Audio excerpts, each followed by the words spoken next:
तो केंद्रीय उद्योग एवं वाणिज्यिक मंत्री पीयूष गोयल शनिवार को अलवर में एक ही परिवार में 4 पीढ़ी तक पहलवानी करने वाले परिवार से मिले और उन्हें साधुवाद दिया। उन्होंने इस अवसर पर कहा कि आरोप प्रत्यारोप लगते रहते हैं, राजनीतिक आरोप हैं, अगर किसी के साथ गलत हुआ है तो उसे न्याय मिलेगा। खेल मंत्री भी उनके संपर्क में हैं। जब कानूनी प्रक्रिया चल रही है तो किसी को दखलंदाजी नहीं देनी चाहिए।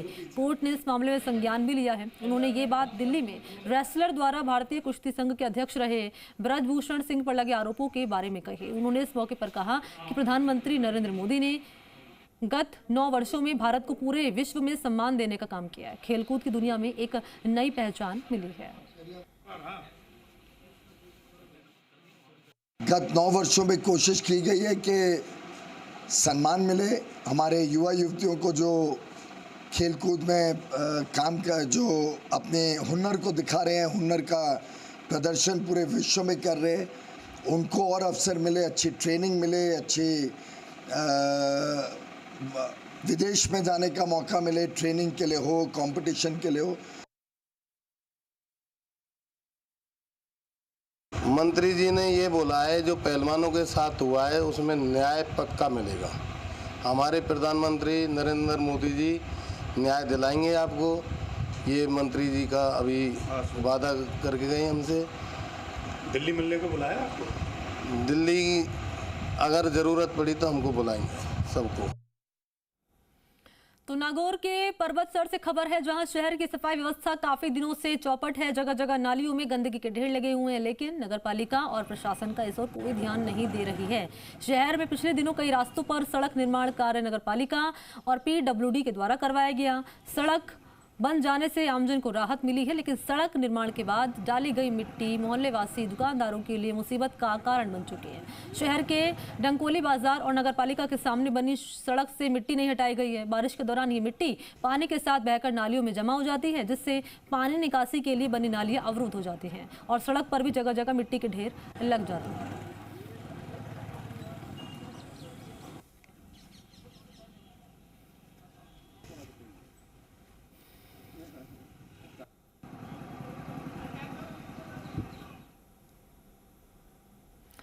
तो सीकर के दातारामगढ़ थाना पुलिस ने दातारामगढ़ थाना क्षेत्र में नाबालिग के अपहरण और छेड़खानी के आरोपी अशोक कुमार को गिरफ्तार कर लिया है। दातारामगढ़ थानाधिकारी सोहन लाल ने जानकारी दी और बताया कि परिवादी ने कोर्ट में रिपोर्ट दर्ज कराई कि उसकी नाबालिग पोती को बाइक सवार दो युवकों ने अगवा करने की कोशिश की है, लेकिन परिजनों की तत्परता के चलते आरोपी बाइक को मौके पर छोड़कर फरार हो गए हैं। पुलिस ने नाबालिग के दिए गए बयान के आधार पर आरोपी अशोक कुमार मीणा निवासी नीम का थाना को गिरफ्तार कर लिया और कोर्ट में पेश किया, जहां से आरोपी को जेल भेज दिया गया।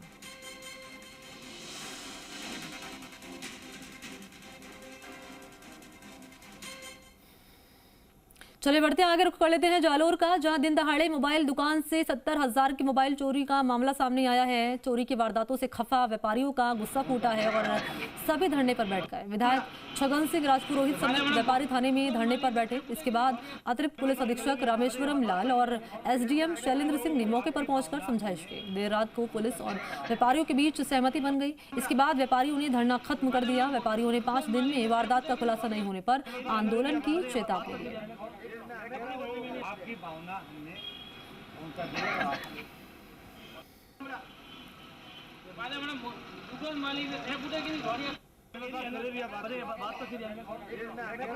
आपकी भावना हमने व्यापार मंडल के पदाधिकारियों और ग्रामवासियों से हमारी वार्ता हुई है और उसमें उनकी जो बातें वो हमने सुनी और इस बारे में जो चोरी के लिए हमने एक टीम बनाई, जल्दी इसको खोल देंगे। और कुछ उनकी कोई कर्मचारी के बारे में शिकायत है तो उसकी भी हम जो भी है विधिवत कार्रवाई कर रहे हैं।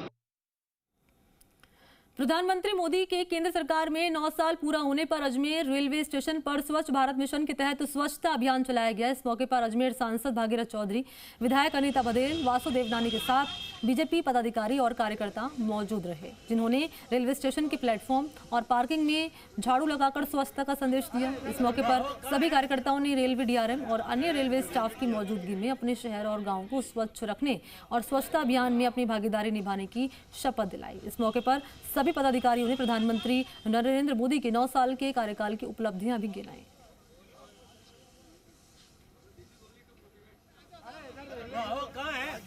नरेंद्र भाई मोदी जी ने एक स्वच्छ भारत मिशन का हमें को मंत्र दिया, उसको हम पूरा करने के लिए रेलवे स्टेशन पे आज हम स्वच्छता अभियान का ये कार्यक्रम कर रहे हैं और बिल्कुल क्लीन हो हमारा रेलवे स्टेशन। अजमेर ऐतिहासिक नगरी है, सम्राट पृथ्वीराज चौहान की नगरी है। ये नगरी स्वच्छ रहेगी तो इंसान स्वस्थ रहेगा। और बड़ी खबर सामने आ रही है, वो आपको बता दें, प्रदेश भर के जेल कर्मी 13 जून से आंदोलन करेंगे। सरकार की वादाखिलाफी के खिलाफ आपको जानकारी दें कि सभी जेल कर्मी आंदोलन की राह पर हैं। जेल कर्मी वेतन विसंगति दूर करने को लेकर लंबे समय से संघर्ष कर रहे हैं। जनवरी 2023 में जेल डीजी के साथ मुख्यमंत्री से हुई वार्ता के बाद भी विसंगति दूर नहीं होने से जेल कर्मियों में नाराजगी है। जेल कर्मी 13 जून से 1 सप्ताह तक काली पट्टी बांधकर ड्यूटी देंगे। इसके बाद अनिश्चितकालीन मैस बहिष्कार कर भूख की हड़ताल की जाएगी। और आपको जानकारी दें कि प्रहरियों ने जेल डीजी को पत्र लिखकर अपने आंदोलन की जानकारी दी है।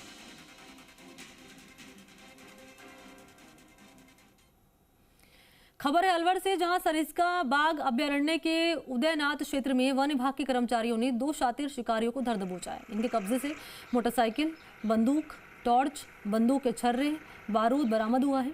इन्हें 3 दिन की रिमांड के बाद शनिवार को न्यायालय में पेश किया गया। सरिस्का सदर रेंजर जितेंद्र सिंह चौधरी ने बताया कि 7 जून को मुखबिर की सूचना मिलने के बाद रात्रि गश्त के दौरान हमारी टीम ने नाकाबंदी कर दी और शिकारियों को दबोच लिया।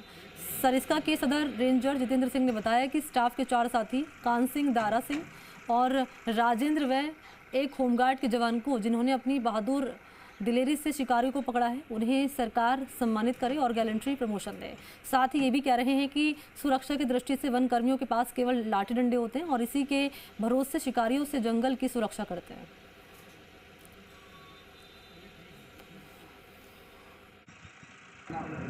जैसे ही ये जंगल से बाहर निकल के आए तो इनकी घेराबंदी की।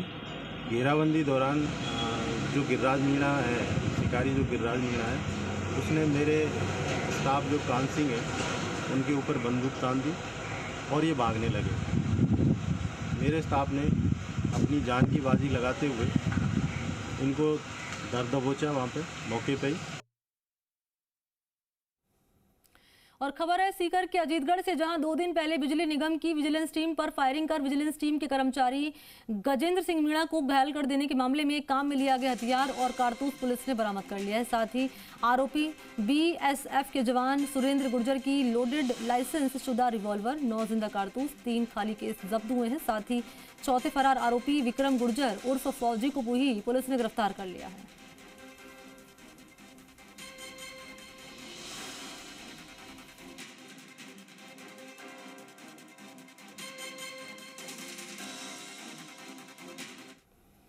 भीलवाड़ा के रायला थाना क्षेत्र के 21 ट्रक ट्रेलर मालिक एक परिवार लेकर आपको जानकारी दें कि रायला थाना पहुंचे। पीड़ित ट्रक मालिकों से हिंदुस्तान जिंक लिमिटेड चंदेरिया में किराए पर लगाने के बहाने रामचंद्र पांड्या ने किशन लाल गार्डी से बात करवाई और किशन लाल ने ही किराए के लिए ट्रकों को गुजरात के राजकोट में कबाड़ी के यहां पर बेच दिया। ट्रक मालिकों के साथ किराए के नाम पर धोखाधड़ी कर दी गई और ट्रक गायब हो गया। रायला थाने में 21 ट्रकों की गायब होने की शिकायत दर्ज करवाई गई है। पुलिस ने ट्रक गायब करने वाले व्यक्ति के खिलाफ धोखाधड़ी जालसाजी का मुकदमा दर्ज कर लिया है। ट्रकों को कबाड़ में देखकर पीड़ित मालिक थाने पहुंचे और आरोपितों पर कार्रवाई की मांग करते हुए रिपोर्ट दी है।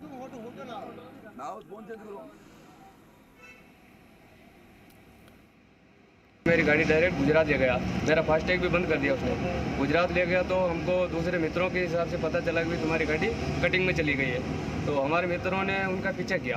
पीछा करने के बाद में मेरी गाड़ी राजकोट में कबाड़ी में जाती हुई पाई गई। तो मेरे मित्रों ने उधर गाड़ी को रुकवाया। उन लोगों ने फिर मेरे मित्रों के ऊपर हमला किया और मित्र जान बचाकर थाने में भागे, प्रशासन की सहायता ली। मैं प्रशासन से यही रिक्वेस्ट करता हूँ कि मेरे को न्याय मिले। तो जयपुर के दौलतपुरा थाना इलाके के सफेदा फार्म हाउस के पास जंगल में देर शाम को पेड़ पर फंदे से लटके मिले शव की सूचना पर सनसनी फैल गई। मामले की सूचना पर दौलतपुरा पुलिस मौके पर पहुंची और पुलिस ने मामले को संदिग्ध मानकर एफएसएल को मौके पर बुलाया। हालांकि अभी तक शव की शिनाख्त नहीं हो पाई है। पुलिस ने शव को अस्पताल की मोर्चरी में रखवा दिया है।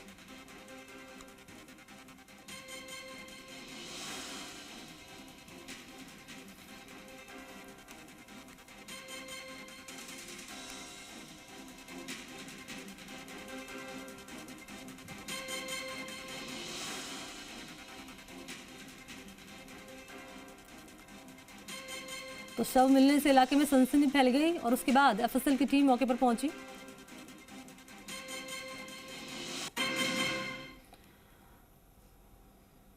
वहीं दौसा में पहाड़ की तलहटी के नीचे अंतर्राष्ट्रीय फुटबॉल टूर्नामेंट का आगाज हुआ है। ये टूर्नामेंट 14 जून को समापन के साथ पूरा होगा। टूर्नामेंट का आगाज सांसद किरोड़ीलाल मीणा, मंत्री मुरारीलाल मीणा और पूर्व विधायक शंकर शर्मा और सभापति ममता चौधरी ने किया।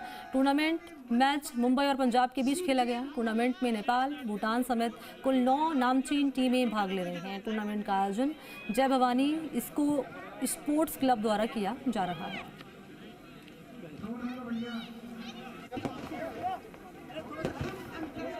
जिला मुख्यालय है जहाँ फुटबॉल प्रेमी बहुत ज़्यादा हैं और प्रतिवर्ष जो ऑल इंडिया लेवल के होते हैं या स्टेट के लेवल होते हैं तो हज़ारों की भीड़ यहाँ पर आती है।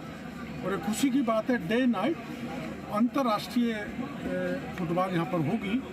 और मेरा मन का कुछ संकल्प ऐसा है कि केंद्रीय मंत्री जी से बात करके इसको विशेष बजट दिलाएंगे ताकि अच्छी स्टेडियम बन जाए।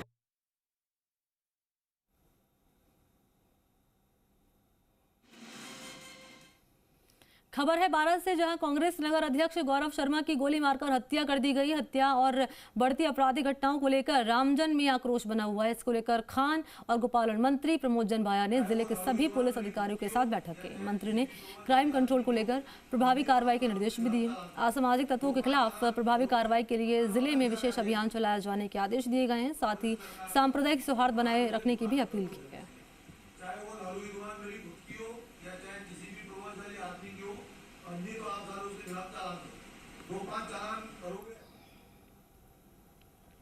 वहीं टोंक से खबर है, खरीफ फसलों की बुआई के लिए कृषि विभाग की ओर से बैठक का आयोजन किया गया। आदान व्यवस्था, खाद बीज की उपलब्धता के लिए जिले के थोक विक्रेताओं की आत्मा सभागार में कृषि विभाग के संयुक्त निदेशक के मंगल की अध्यक्षता बैठक आयोजित हुई है। इस दौरान संयुक्त निदेशक के मंगल ने कहा कि POS मशीन के बिना उर्वरकों का विक्रय नहीं करें और जितना उर्वरक कृषक द्वारा क्रय किया जाता है उसके आधार पर ही क्रय किए गए कट्टे ही POS मशीन में दर्ज किए जाएं।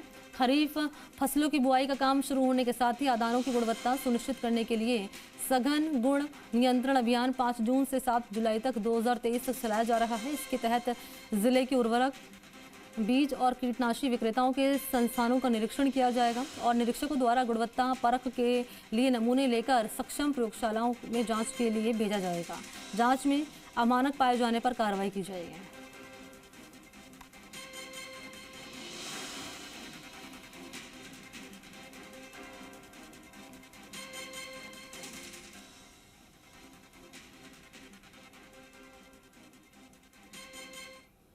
और इस बीच आपको बता दें, स्वर्गीय राजेश पायलट की आज 23वीं पुण्यतिथि है। इस मौके पर दौसा के भंडाना स्थित उनके स्मारक पर श्रद्धांजलि सभा का आयोजन यहाँ किया गया है और यहाँ पहुँचे राजस्थान के पूर्व डिप्टी CM सचिन पायलट और जिनकी ओर से श्रद्धा सुमन अर्पित किए गए। ये उस वक्त की तस्वीरें आपके सामने। भंडाना में श्रद्धांजलि कार्यक्रम रखा गया और इन तस्वीरों में आपको नजर आएंगे राजेश पायलट के बेटे पूर्व डिप्टी CM सचिन पायलट, जो कि यहाँ पहुंचे और उनकी ओर से श्रद्धा सुमन अपने पिता को अर्पित किए गए।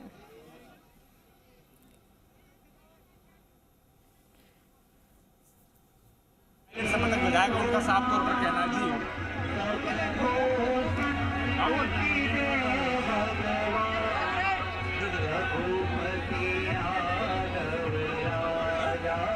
आगे चलते ना, आगे मंच पे और मंच पे चलेगा। अरे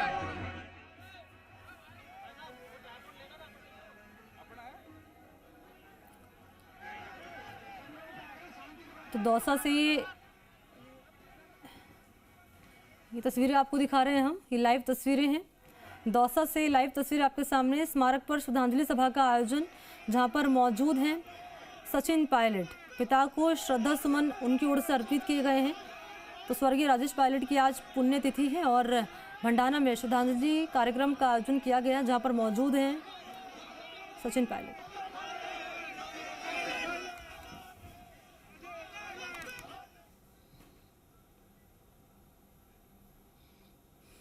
और इसी के साथ बुलेटिन फिलहाल इतना ही। देश और दुनिया की तमाम बड़ी खबरों के लिए आप देखते रहिए जी राजस्थान। नमस्कार।